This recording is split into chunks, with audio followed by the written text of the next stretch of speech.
78-year-old Jean-Marc Turenne flips through childhood photos in his Brussels home. It brings back memories of sexual abuse that took place at the Catholic school he attended as a child, Saint Michel College. It's hard to imagine, but it's no small rape like that. No, it's systematic. As far as I'm concerned, it was 4 Jesuits for 5 years at Saint Michel College, here in Brussels. We're damaged. It was criminal. This is something incredibly perverse.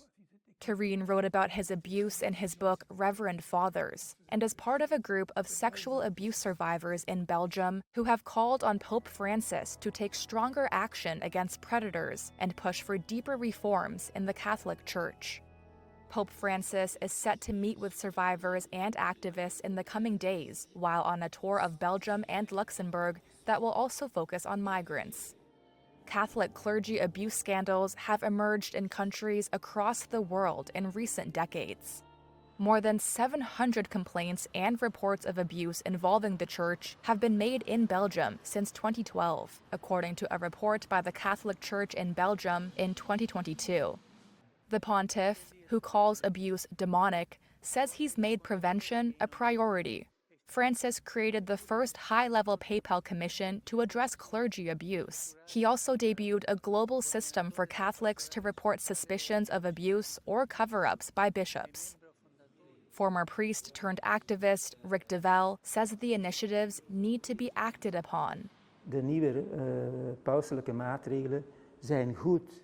The new papal measures are good, but they are only good measures on paper and not being implemented. Die worden niet uitgevoerd. No one is putting them into practice, including the Pope. Realiseert die, brengt die in de praktijk. Dus ook de paus niet. A spokesperson for the Belgian bishops said there is zero tolerance for abuse, and offending priests are defrocked. Survivor groups say they want to see more, including having the Pope mandate that all clergy globally must report any suspicions of abuse to local authorities. For Turenne, he says he still feels the pain decades later. I've been angry ever since. I did sink into alcohol for 60 years after all. It was only 3 years ago that I stopped drinking. But it's them. They're the ones who got me into this mess.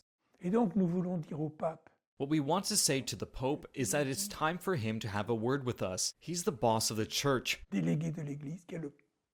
And it's time for him to tell us something that really matters, not just his excuses, which we don't need.